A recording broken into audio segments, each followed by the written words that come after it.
This presentation is about Arts Council England's open access funding scheme, Arts Council National Lottery project grants, or project grants for short, what it funds, how you apply, and what happens to your application. I'm going to go through the presentation, which should take around 45-50 minutes. We're then going to have a short comfort break of 10 minutes before heading into a Q&A session, for which we'll have up to 35 minutes. So if you have questions, please save them until the Q&A section. Also, just a flag, in addition to this session, we're offering 20-minute one-to-ones on the morning of Friday the 23rd and Friday the 30th of October. For the 23rd, I'll be joined by my colleague Bryony Windsor, who is a visual arts relationship manager, and on Friday the 30th of October by Dec Westwood, who's relationship manager for creative media. So if you'd like to book onto one of those sessions, please get in touch with Rosalind and she'll be able to book you on. But for now, Project Grants is our most popular funding programme, and it replaced the highly successful Grants for the Arts programme in early 2018. But it provides many of the same functions as that programme, as well as some new ones. Next slide, please, Rosalind. So, Arts Council England is the arts and cultural development agency in England. That means that we champion, develop and invest in artistic and cultural experiences that enrich people's lives. And we support a range of activities across the arts, museums and library sectors. Our mission statement is Let's Create. And to help us achieve this mission, we have set ourselves 3 outcomes.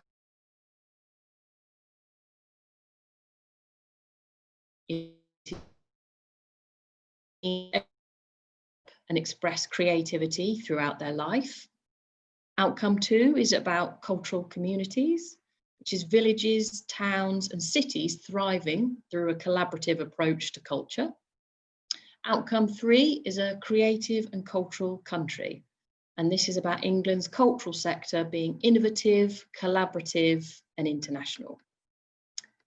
And to achieve these, the Arts Council and the organisations and people we invest in will need to adapt, steered by our 4 investment principles, which are ambition and quality. And this is about cultural organisations being ambitious and committed to improving the quality of their work. Inclusivity and relevance, and this is about England's diversity being fully reflected in the organisations and individuals that we support and in the culture that they produce. Dynamism, which is cultural organisations being able to thrive and being better able to respond to the challenges of the next decade. And we know there have been some challenges. And the last one is environmental responsibility, which is cultural organisations leading the way in their approach to the climate emergency. Now, by committing to these investment principles, we believe organisations will be better able to deliver the outcomes and provide even greater benefit to the public. Next slide, please, Rosalind. So, we wanted project grants to be available again as quickly as possible to support individuals and organisations to get activities up and running and to help people take their first steps into getting re-engaged with culture and creativity after a bit of a pause. However, the context that project grant applicants will be working in is very different in the post-COVID-19 world. So we also expect the type of applications we receive will reflect some of those changed circumstances. So we've made some changes to the programme, which will, they are in effect from now, and they go up until April 2021. We know that we'll receive a high volume of applications and we'll need to prioritise where our investment can make a significant difference at the moment.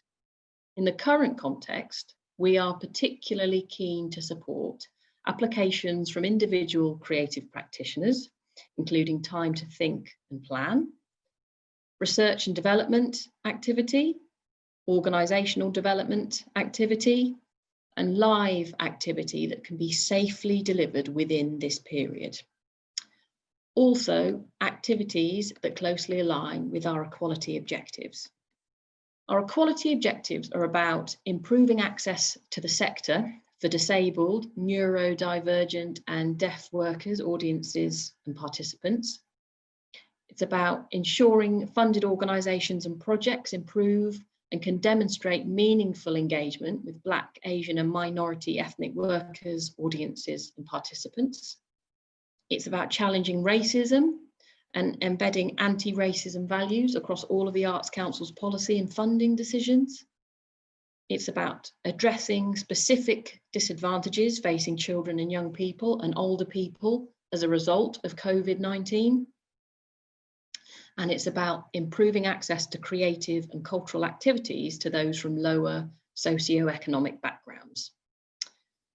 There are still specific types of projects and expenditures that we are unable to support through project grants during this period, which are reflating or creating reserves, retrospective costs, activity that's already happened, debt mitigation, and projects with no short or long-term public benefit. We want to make sure that individual applicants are well supported through project grants, particularly while other programmes for individuals aren't available. As we make decisions, we'll be making sure that the success rate for individual applicants is at least the same as it is for organisations.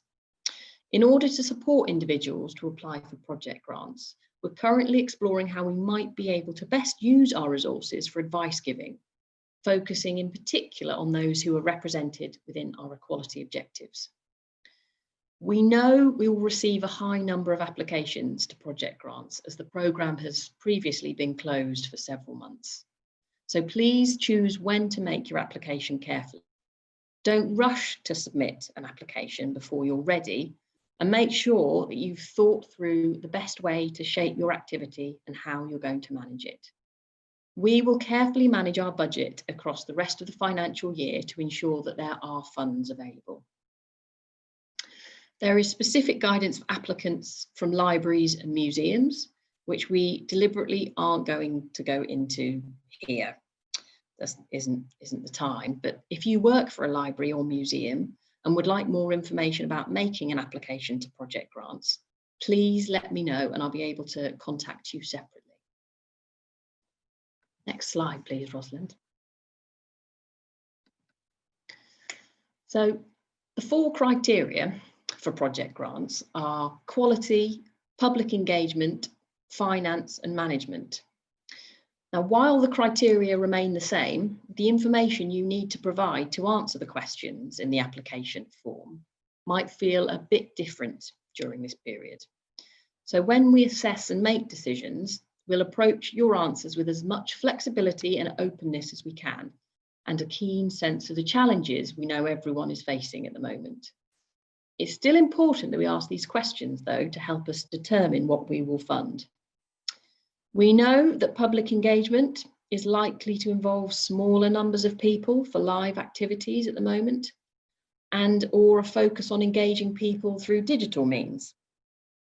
So public engagement might happen as part of the project, or it might happen in the longer term beyond the boundaries of your project. If you're undertaking organisational development or focusing on research and development, you might use this section to tell us how the work you're proposing will mean you are better able to engage people with your work in the future. So we understand that good public engagement will look different for different projects. So it's important that we find out about all the different ways we support the work that we support through project grants in this period will reach people. So tell us as much as you can about public engagement. Managing an activity effectively and safely in this period means that applicants will need to take some new and different things into account. If an activity involves working with the public, you will need to have a plan in place to do this as safely as possible and manage risks effectively. You'll need to use your answers in this section to tell us how you can feasibly deliver the project you're proposing, and what you've done to make sure it is safely delivered. You'll need to think about contingency plans if the situation changes. We know that for most artists and creatives and organisations, the current situation will make finding additional match support extremely challenging. So because this is the case, we've removed the requirement for a minimum of 10% match funding during this time. If you don't have match funding or you have less than 10%, you will still be able to submit your application. However, if you do have some match funding, either some cash or some support in kind or a mixture of both, still tell us about it within your project budget. What this means in practice is that any match funding that enhances a project by able to demonstrate a strong partnership, for example, can be viewed in the application's favour. However, a lack of match funding cannot be used solely as a reason not to offer funding. We can only support project-related costs through project grants. We're not able to fund costs that have already occurred or losses. Next slide, please. We are committed to being as accessible as possible, and there are a number of ways in which we can help. Now, this can include providing our guidance in another format, such as BSL, Braille, Easy Read and large print. We can support costs for a support worker for you to write your application. We can accept BSL applications, and we can support with help managing your project and help making your project accessible. We produce guidance in alternative formats. There are easy read and audio versions available on our website.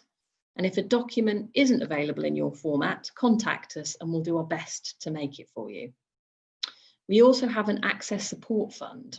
Now, we want to make sure that individuals and disabled-led organisations have access support to project grants. So if you're applying for funding but need access support, there are a number of ways we can help you. If you have a support worker or a friend or family member who is helping you, they can claim a day rate of up to £300, including VAT and travel expenses. If you don't, we have a number of national portfolio organisations who can offer support. To find out more about either option, you can email us at inquiries@artscouncil.org.uk and add access information to the subject bar. There are some things that the Access Support Fund can't fund. So we can't support access costs to support project or application development. We wouldn't support any applicants to do this. We can't fund translation of the guidance material and or application form to or from other verbal languages. We can't support access for people who do not have or cannot access a computer. And we're not able to support personal access requirements for project delivery or access requirements for making the project accessible to participants and or audience. Those costs should be included within your application. Next slide, please.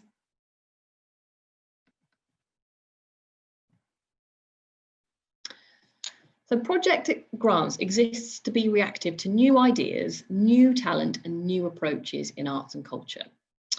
There are these here are the different elements of that programme which are on the screen, and I'm going to talk you through now. So in the blue hexagon, arts activity, we support dance, literature, music, theatre, visual arts and combined arts, which includes festivals and carnivals. In the green hexagon, the use of creative media, this means we are interested in projects that use technology to make and share work within our supported disciplines, so dance, music, museums, etc. It's not mandatory to use creative media within your application, but it is something we are interested in. In the pink hexagon, public engagement, Projects we fund must reach people in England, either in the short or the long term. And this can be in person, online, or as a visitor, listener, or reader. And this is what we call public engagement. In the orange hexagon, what type of things can we fund? So we support things like gigs and concerts, plays, exhibitions, residencies, research and development activity, workshops, building work, tours, online work, book writing, creative podcasts. I could spend the whole presentation talking through what we do fund. The list is endless. In the blue hexagon, who can apply? That answer is anybody in the EU for work that benefits artists and audiences in England. It includes individuals, and this is one of the few funding programmes in the country that will support individual artists, which is why, one of the reasons why it's so popular. Arts organisations, museums and libraries can apply, as well as organisations which may not be in the arts industry, but want to apply to deliver an arts or cultural activity. In the purple hexagon, museums and libraries can apply. Accredited museums can apply to deliver projects related to their practice.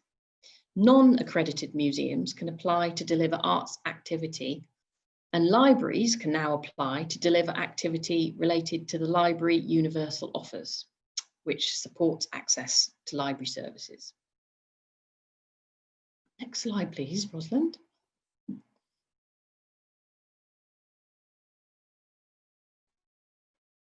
These are examples of things that we can't support, that we do unfortunately get applications for.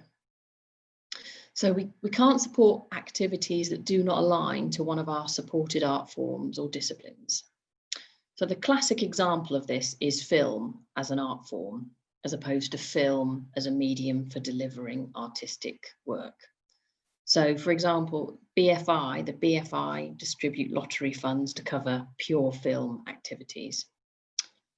We can't support fashion or architecture or photography that focuses on fashion, journalism or marketing, as opposed to photography as a visual artist's medium. We can't support projects that have no benefit to the public. As mentioned, we can fund research and development projects, but you must be able to evidence potential long-term public benefit. We can't support general running costs and overheads, costs not related to the delivery of your project, in other words.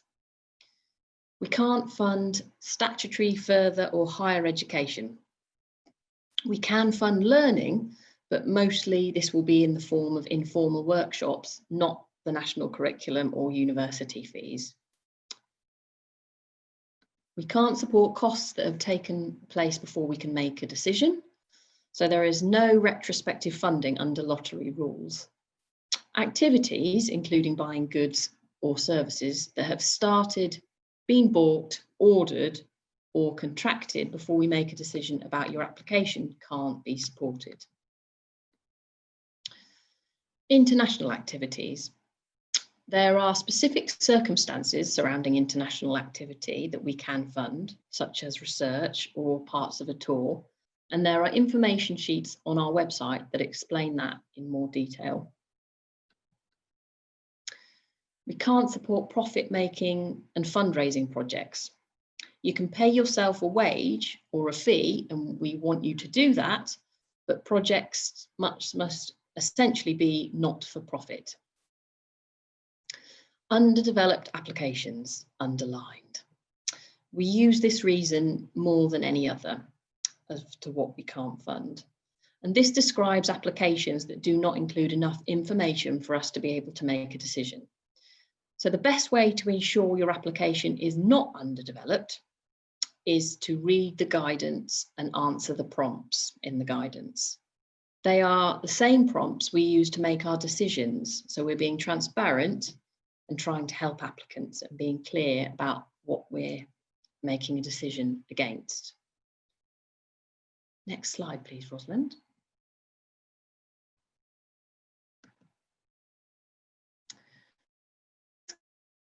been funded previously to give you an idea of the type of work that Project Grants funds. And again, there are thousands and thousands of applications that I could have chosen. I've just picked two, which I thought were interesting. So the first one is Jason Wilshire Mills, the Guinea Pig Community Arts Project. So Jason is a digital artist and painter based in Lincolnshire who delivers community arts projects and creates public artworks. So Jason worked with felt maker Laura Mabbott to create 3 large-scale pieces of community art within the village of Rawsby. The project was inspired by the groundbreaking plastic surgery work of Archibald McIndoe, who recreated the faces of burned RAF pilots at Rawsby Hospital in World War II, who subsequently gave themselves the nickname of the Guinea Pig Club because of their unique new faces. Creating new identities and celebrating the faces of Rawsby informed the work created with the community through the creation of self-portraits, both digitally and in felt. The final piece is still on display in Rawsby Village Hall and was also projected onto the side of the National Centre for Craft and Design in Sleaford for an evening, where it was presented with live music. And the event was attended by over 200 people and the press. Jason and Laura delivered iPad and felt workshops with children, parents, and the community of Rawsby, and enabled 200 children to gain an Arts Award, which is an accredited programme which gives young people qualifications in the arts. The project worked with the school and community, contacting the school directly and writing to parents, and through working with the local town council and liaising with the press and social media, which attracted people to the project and promoted it widely. The project was awarded £15,000 and the total budget was £18,900. So match came from support in kind, made up of support from the local school and a reduced artist fee, although that isn't ideal, but that was used as match funding. The Mighty Creatives, an organisation based in the East Midlands, also supported with costs relating to Arts Award. To give you a feel for the budget, in cash terms, there was public funding of £1,500 from Rawsby School, and the Mighty Creatives also gave £500. So that was a total of £1,700 and 9% of the total project income, including Arts Council. And support in kind was £2,200, which included a reduction in the artist's fee, which was 11% of the income. Artistic expenditure and other expenditure. So artistic spending, there was £13,900, which included artist fees and materials. Assets, £1,100, which was the hire of a PA system and rehearsal costs. Overheads of £1,200 related to the project, which included the cost of buses to transport primary school children to the event at the National Craft Centre. There was also £500 on Discover in a Day award, which is related to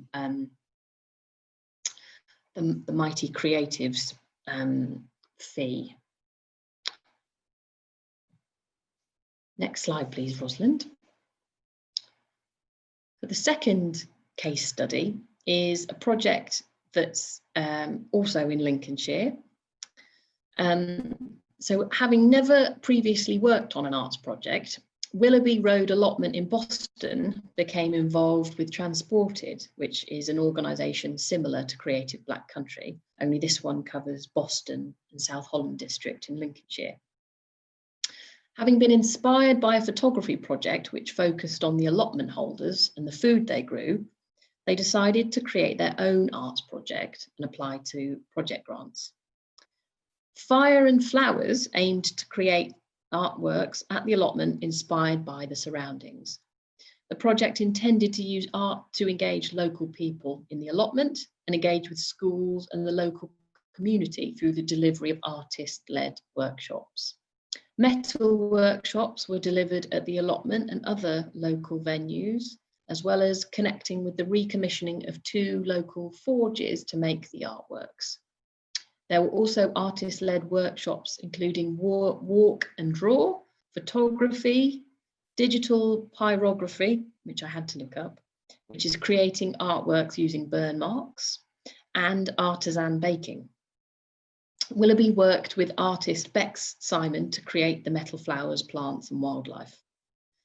The project intended to reach people who'd never seen or experienced artwork before and was designed to inspire people to take up some kind of artistic activity in the future. The intention was to bring high quality artwork to areas of status and high levels of diversity as a result of immigration from Eastern Europe. The project was scheduled to take place over 4 months, and Willoughby applied to project grants for £15,000, and the total project costs were £20,500, meaning they had 27% match funding. And the income broke down as follows. So there was £3,500 from private income, which was £1,000 from the allotment itself, and £2,500 from the Creative People and Places project. Support in kind came from allotment volunteers' time and transported marketing and management support. Expenditure broke down as £14,000 towards artistic and creative costs, which covered artist fees, transport and installation, resources and workshop costs. And this was the bulk of the expenditure.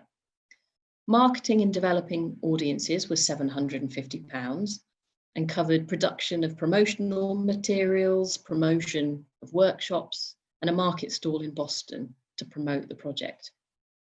Other expenditure totaled £3,750, and that included project management, evaluation, documentation, and the creation of a case study. Next slide, please, Rosalind.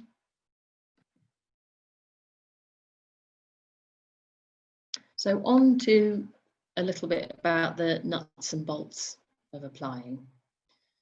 So the application form. Basic details is simply what you are applying for and how much you want, how much money you want. We have our 4 criteria. Each of these 4 sections relates to a specific appraisal section and may be broken down into a few different sections made up of either question and answer type questions or tables to fill in, such as the budget. So under quality, we want you to tell us about you and your project. How will the project develop you and your work? And who else is involved and what their role is? Under public engagement, we want you to tell us who will engage with the activity and how. Who is your target group or groups? What experience do you want people to have?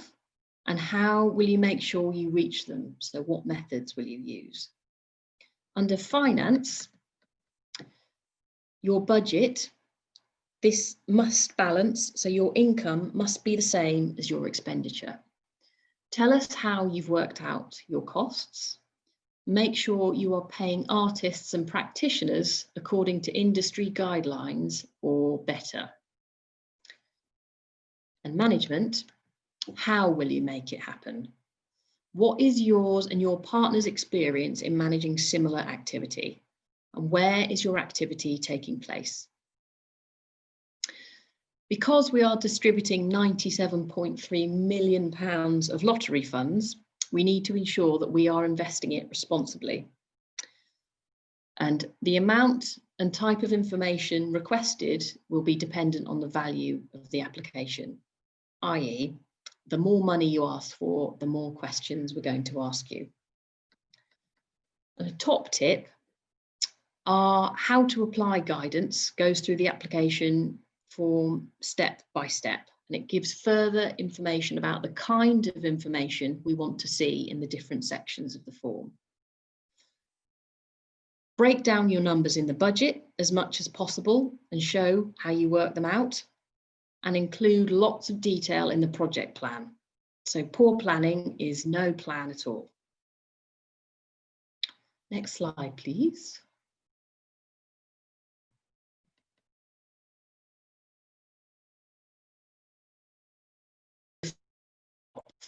Looking for advice and guidance. So project grants is massive, and no one person can hold everything in their head. But the answer to almost every question we've ever been asked is in here somewhere.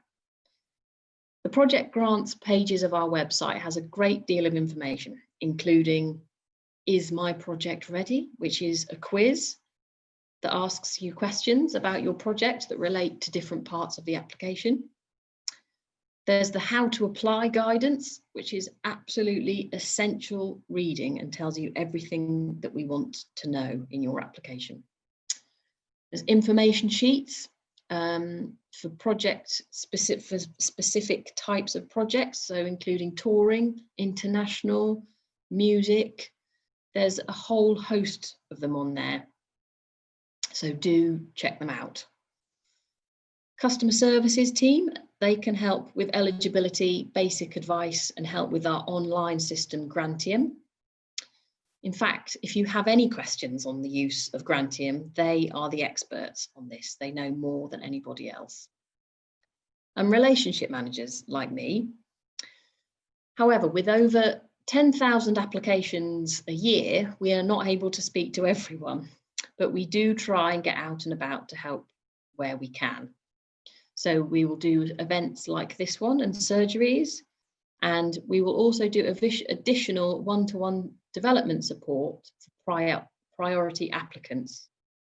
So if you think back to the equality objectives and the things that we mentioned in there, excuse me,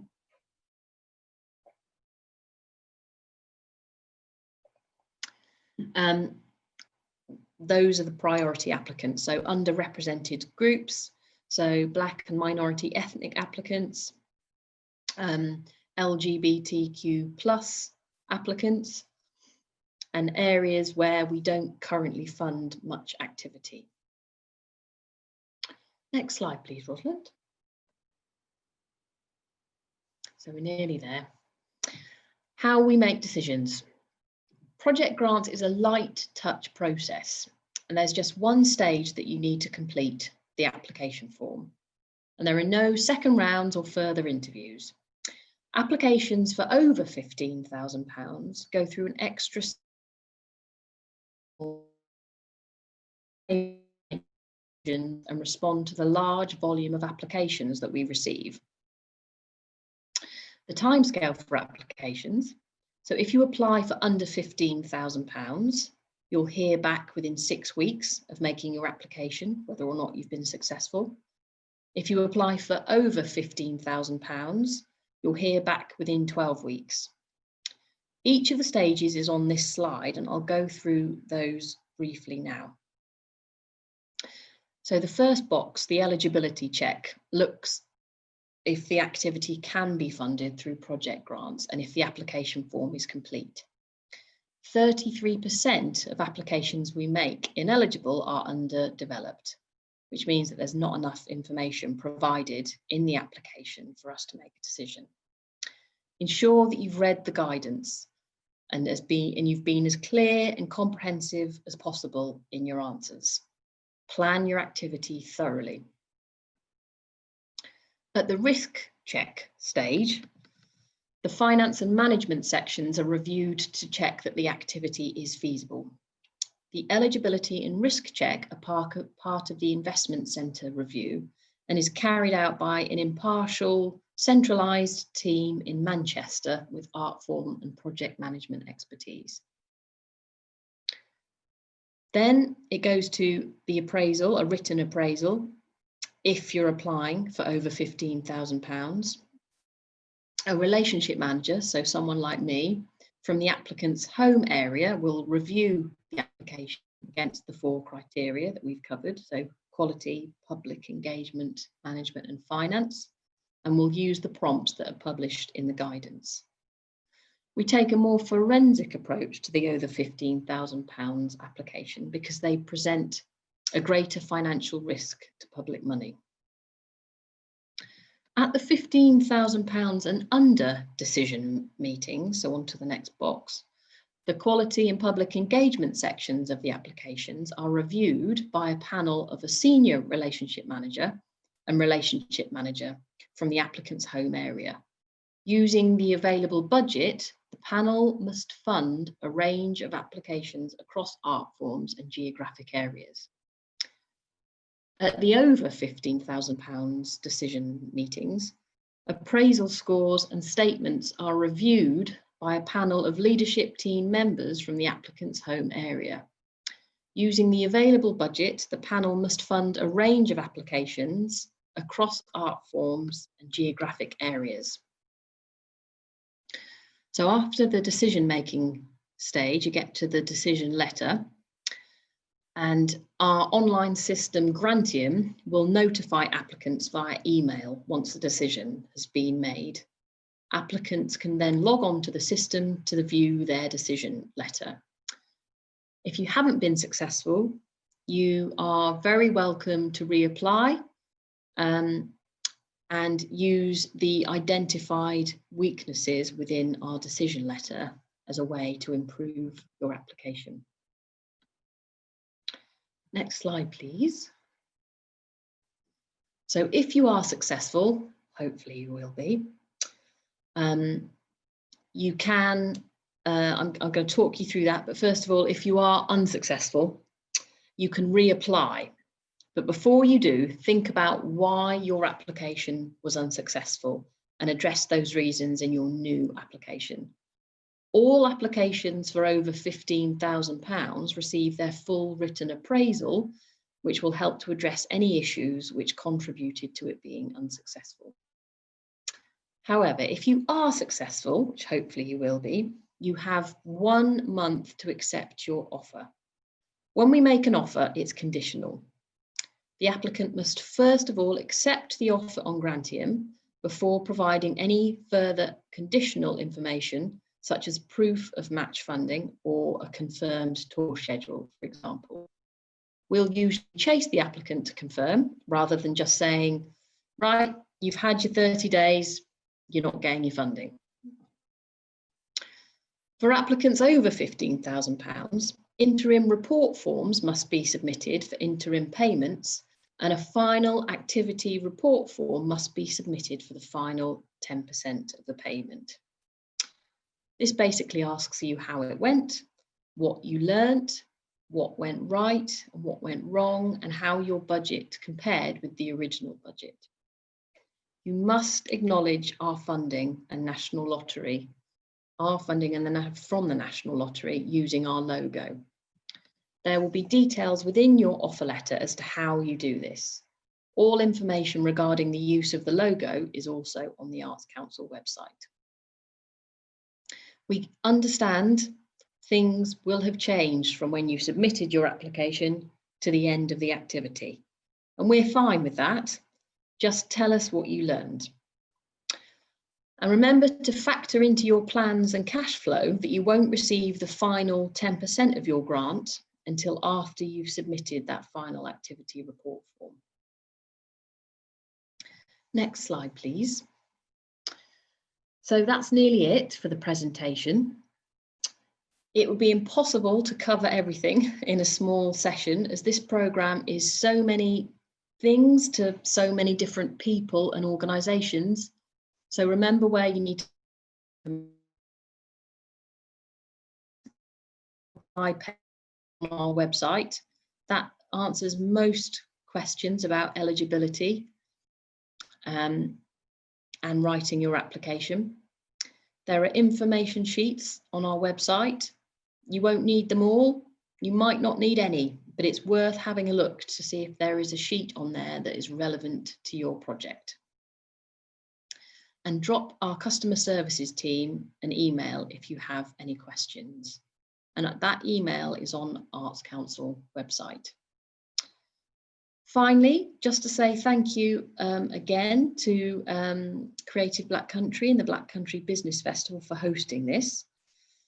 We're now going to have a 10-minute break. Okay, so welcome back, everyone. If you have a question to ask, please can you put it in the chat, prefacing it with the word question, and Rosalind will invite you to unmute and ask your question directly. However, if you'd rather ask a question anonymously, please send a private message to Rosalind in the chat and she'll be able to read it out on your behalf.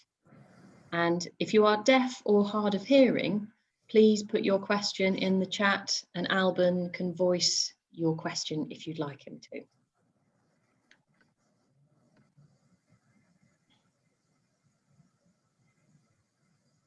Sometimes it can take a little while for people to think about questions, but based on the presentation, is there anything that was unclear in that or that you'd like a little bit more clarification on? I'm just aware that it is a total whistle-stop tour, really. So it's difficult to fit everything in that time. Jill, we have our first question from Kate. Kate, if you'd like to unmute yourself. Hi, thank you. We're a small touring theatre company on the waterways. Most of our audience is older. And so we're finding that even though we might be able to do more performing early next year, they're still very cautious about coming. And we want to expand our current audio, which includes podcasts, but to make audio drama involving more actors. Can we include or can we apply for funding to support that? You can, yes. I think we're seeing more and more applications where theatre companies and organisations that would normally do a live performance are having to adapt and think about how they can still get to an audience. And doing something like an audio drama sounds absolutely fine. It would also help us because one of the things we want to do is to, looking ahead in terms of organisation, is to work with a wider range of artists. Right, yeah, well, it kind of, I guess, being digital would actually give you the scope to do that more in some ways. So, yeah, I mean, you could put that within an application. What sort of level were you thinking of kind of applying for? If it was specifically that project, it would be under 15,000. It would involve, I think, 6 actors, the technical side, director, and the final bit of writing. The script will be ready, but that final work with the actors to polish it. So would it be kind of a research and development type project, or because you haven't worked like this before? We've already done podcasts and videoed some performance pieces. So right. We've got some experience of that, but we haven't worked with a recording studio. Right, okay. Well, that is something that you could put in within an application. I guess with something like the public engagement aspect, you'd need to think quite carefully about how you were going to get to your audience, given that there aren't the kind of traditional ways of reaching them might have changed slightly. So you just within your public engagement section, just think about how you're going to connect to an audience online. But that sounds like something that could be supported. Absolutely. Okay. Yeah. No, I think building on some of the workshops and things we've done online, we yeah. Okay. I think we'll get thinking. Are you based in the Midlands? Sort of. I am actually based on a boat, currently in Wolverhampton.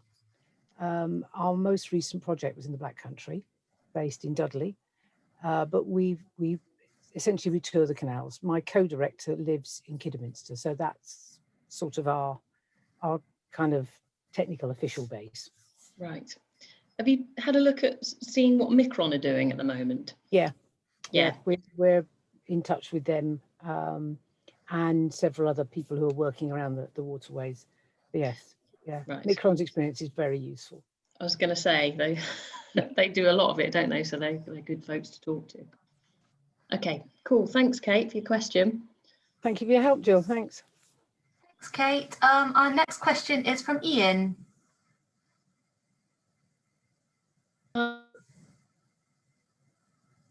Good morning. Thank you. Can hear you. That was a great presentation. Thank you for that. That was very instructive, very illuminating. There's lots of interesting stuff there. The question is, I remember being told a long time ago, or not that long ago, that grants for over £15,000 were only available for companies, however they were constituted, and not for individuals. But your presentation seemed to suggest otherwise.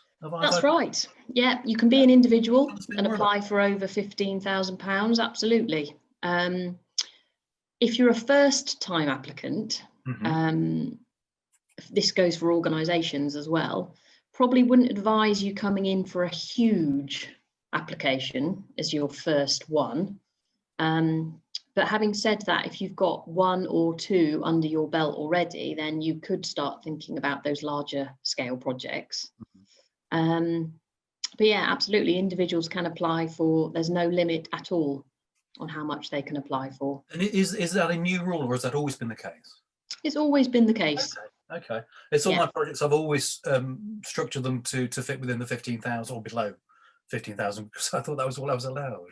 No, you can think bigger. I shall. From now, I shall think that will be my phrase for the day. Thank you. Think bigger. Okay, no worries. Thank you, Ian. Our next question is from Joanna. Hi, Joanna. Hello, hi. I just wanted to check out with you the website that you referred to with any questions. Is there a specific one for the National Lottery project grants, or is it Arts Council? Yeah, it's all on Arts Council. So it's www.artscouncil.org.uk.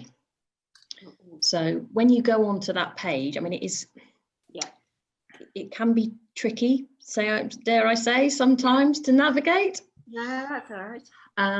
But you should be able to, from that landing page, you should be able to click onto project grants, and it'll take you to quite a comprehensive page then of everything that you need to do. So there's links on there to those information sheets and the guidance document and help with budgets as well. And I'm on this today from a theatre company, but we're also a registered charity. Is that we can apply for these? Yeah, that's absolutely fine. Yeah, I mean, it would we're obviously not we usually tour the country. We're not able to work in the same way at the moment, but we're looking at creating a recording of a production to be made available online. So again, we'd have to think about how we monitor public engagement, but yeah, I think it is just for those. That's the thing, isn't it? I mean, we totally recognise that public engagement will be different in this time, but we still need that information about how you're going to reach your audiences. So if you're taking something online, you still need to be quite clear about how you're going to reach those folks online, and also which groups you are trying to reach. So again, there wasn't quite space in the application, in the presentation, to talk about this, but you need to be quite specific about who your target audiences are. So you need to think carefully about who it is that you're appealing to and who you want to reach. And it might be actually you want everyone to be engaged. And most people do, you want everyone, as many people as you can, to get involved, which is fine, but you just need to be a little bit within the application specific about who those groups are and how you're going to target them. So that's just useful to think about. Okay, thanks. Those are all the questions so far, Jill. Okay, well, if there's anything, I'm just trying to think, because because that presentation is so condensed, there's an awful lot in there. I mean, I could have done a whole presentation on public engagement or a whole presentation on quality. So there's quite a lot that we could talk through, but the guidance notes are really comprehensive. I mean, don't be put off by them because they are quite chunky, but they really do talk you through step by step what it is that we are looking for in an application. And they tell you exactly how we will be assessing your application as well. So it's very open. It's a very open process. And also, if you have questions, particularly the budget, that's quite a lot of people often have questions about the budget. Those information sheets that I mentioned, there's detail in there about how to structure your budget, and also how to pay your artists, because that's something we're really keen on, that we want to make sure that artists and practitioners are getting paid properly. So I know within the example I gave you, like Jason Wilshire Mills, he gave some of his time in kind, which is kind of unusual. I mean, we still supported it, but in the best case scenario, we would want artists to get their full amount and not have to reduce their fee in order to make it come under budget or make it fit a project grants application. And it's industry guidelines that we are looking at. So, for example, if you're working with musicians, we might be looking, you need to look at the Musicians Union, or it might be for theatre artists, you might look at, brain's gone blank, it'll come back in a sec. Visual artists, you want to think about AN, Artist Network, and there's a couple of theatre ones that you can refer to, Equity, of course, and I knew it always goes blank for me, sorry, it's in the back of my mind. You theatre people will know which ones I mean, those theatre unions. Independent Theatre Council. Thank you, Kate. ITC. Yes. ITC. Yes. And the Writers Guild of Great Britain. Yes, that's another good one to mention. Yeah, thank you. Too much talking, you see, it makes your brain switch off. I was going to say, if you have questions after this session and you think of something that occurs to you after the computer's gone off or whatever, or you're writing your application, you can drop me a line, or you can drop our inquiries team a line.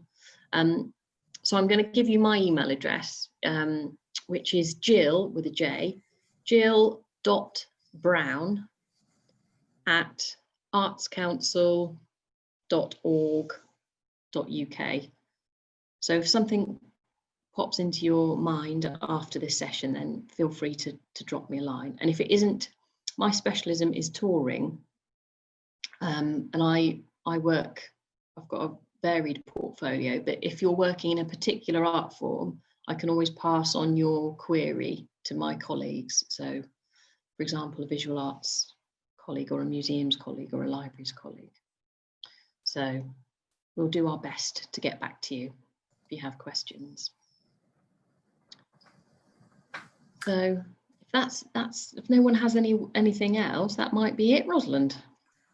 No, thank you, Jill. And just to say to everybody in the chat, I am putting in there now, if you could complete our feedback survey as Creative Black Country, we'd love to hear your thoughts on how you think this event's gone today, and because we may do this again in future, so it'd be great just to get your feedback on that.